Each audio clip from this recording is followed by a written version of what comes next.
인간이 세상에 태어나면 누구에게나 두 가지 숙제가 주어지지요. 바로 가족과 죽음입니다. 힘들고 눈앞이 캄캄할 때, 소중한 사람과 이별을 준비해야 할 때, 그럴 때 위로와 희망을 주는 힐링 영화입니다. 채비. 발달장애를 가진 인규는 7살 같은 30살의 씩씩한 청년입니다. 일상생활을 하는데 엄마, 애순의 보살핌이 필요합니다. 그런 인규가 세상에서 제일 좋아하는 건 엄마, 그리고 계란 후라이입니다. 인규에게 또 하나 좋아하는 것이 생겼는데요. 바로 동네 유치원 선생님, 경란입니다. 선생님 좋아해요, 많이. 계란 후라이만큼. 나 남자 등골 빼먹고 살아. 애순에게는 인규 말고도 시집간 딸 문경이 있는데요. 장애가 있는 아들을 끼고 보살피다 보니 장애가 없이 태어난 딸에게는 관심을 줄 겨를이 없었던 것 같습니다. 애정 결핍에 시달리던 문경. 도망치듯 조건 좋은 남자를 만나 시집을 갔지만 아물지 않은 상처가 여전히 행복을 가로막습니다. 어느 날 몸이 좋지 않아 병원을 찾은 애수는 남은 날이 머지않았다는 청천벽력 같은 진단을 받게 됩니다. 자신보다도 자신이 두고 떠나야 할 아들, 인규 걱정에 고통스러워하는데요. 결국 애수는 인규가 홀로 서기를 할 수 있도록 세상에 단 하나뿐인 체크리스트를 만들기 시작합니다. 제가 언론 시사회장에 앉아서 채비를 보는데 갈수록 코 훌쩍이는 소리가 객석 여기저기서 많아지더라고요. 저도 휴지를 안 가져갔다가 낭패를 봤습니다. 네, 그간 드라마에서만 자주 보시던 국민 엄마 고두심 씨가 애순 역을 맡아서 7년 만에 스크린에 복귀했습니다. 연기 인생 45년을 통틀어서 가장 강한 엄마 캐릭터를 탄생시키지 않았나 싶은데요. 인규 역의 김성균 씨와 모자호흡을 맞춰서 너무나 따뜻한 관계를 만들어냈습니다. 김성균 씨가 연기한 인규는 사랑스러움이 강하게 묻어나는 캐릭터지요. 사고를 쳐도 정말 뭘 해도 사랑스러운 것 같습니다. 그리고 인규의 누나인 문경 역의 여배우 유선 씨. 잘못하면 보송보송 도시동화로 끝날 수도 있는 내용이었는데 거기에 강력한 현실감을 부여하는 캐릭터입니다. 특히 문경의 대사는 하나도 버릴 게 없는 것 같습니다.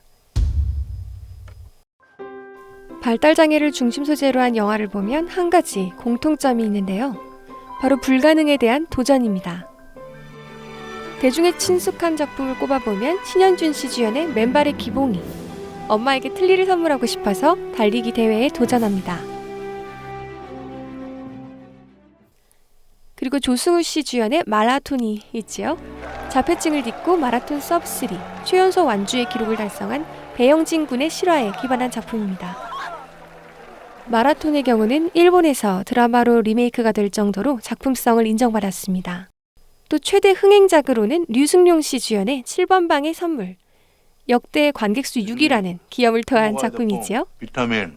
먹기 싫은데. 먹어야 돼, 입 벌려. 엄마 무서워. 이런 작품들과 신작인 채비가 가장 구분되는 점은 발달장애 구성원이 있는 가족의 일상 그리고 관계 그 자체에 중점을 뒀다는 거겠죠. 채비에서 제시된 목표는 대회 우승이라던가 어떤 장애를 딛고 비장인에게도 어려운 어떤 위협을 달성하는 게 아니에요. 말 그대로 계속 살아가는 것, 삶을 지키는 것이 목표이자 기적으로 설정됩니다.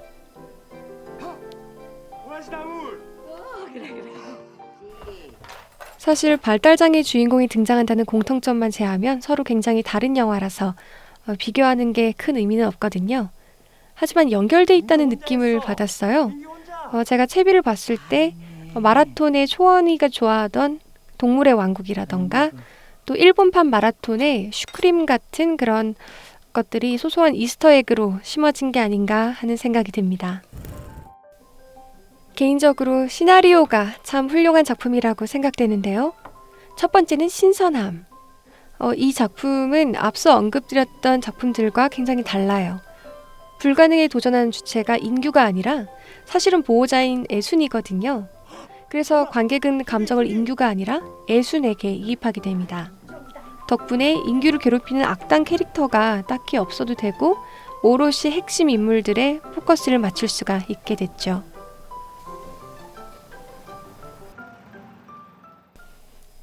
또 이 시나리오의 우수한 점 두 번째는 리얼리티 아닐까 싶네요. 손 쓸 수가 없을 정도로 파괴된 것 같은 그런 가족의 메커니즘이 등장하고 그게 다시 살아나는 과정을 보여줍니다. 누나 하얀 옷 입은 사진. 현실적으로 엄마의 사랑은 기계처럼 똑같이 잘라서 나눠줄 수가 없잖아요. 고두심 선생님의 말씀처럼 10손가락 깨물어서 더 아픈 손가락이 분명히 있는 것 같습니다. 네, 인규 조금 물었어. 같은 자식인데 일이 잘 안 풀리고 더 고생하는 자식이 있으면 누나 결국은 같이 못 살아서. 더 관심을 주게 된다는 거죠. 그러면 상대적으로 관심을 덜 받은 자식과의 관계를 어떻게 회복할 것이냐. 이런 질문에 대해서 채비는 수많은 가능한 시나리오 중에 한 가지를 제시합니다. 문경이 엄마인 애순의 아픔을 처음으로 마주하게 되는 그런 순간이 있습니다. 그렇게 어떤 숭고한 선택을 하게 되는데요. 문경이 어떤 이런 선택을 하게 됐는지가 아마 이 작품의 여러 어젠다 중에 관객이 가장 마지막까지 곰씹게 되는 부분이 아닐까 싶습니다. 채비의 세 번째로 흥미로운 점은 아마 인사이더의 시선으로 본 세상이겠지요. 일본판 마라톤을 보면 발달장애 특징을 자세히 설명해주는 연출을 하거든요. 전문가의 의견이 내레이션 처리가 된다던가 그런 반면에 채비는 엄마인 애순이나 인규가 집 밖의 외부인을 대하는 태도, 시선 이런 것들을 관객이 직접 관찰할 수 있게 해줍니다. 촬영법을 보면 장애를 가진 타인이 장애가 없는 나를 보고 무엇을 느낄까? 내 말이, 음성이, 표정이 어떻게 전달될까? 그런 것들을 렌즈에 담아냈습니다.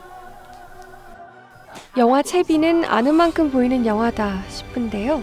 무엇보다 엄마와 발달장애 아들, 또 엄마와 비장애인 딸, 그리고 발달장애 동생과 비장애인 누나 이 세 관계에 맞춰서 텐션이 오르내립니다.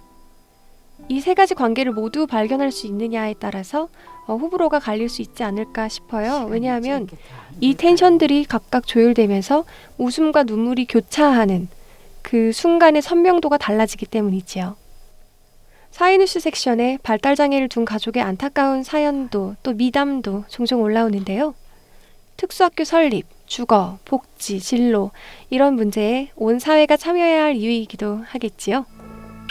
고발보다는 행복 힐링 드라마로 대중을 설득하기로 선택한 조영준 감독의 선택이 어떻게 실현될지 궁금해집니다. 오늘 리뷰는 여기까지. 또 만나요.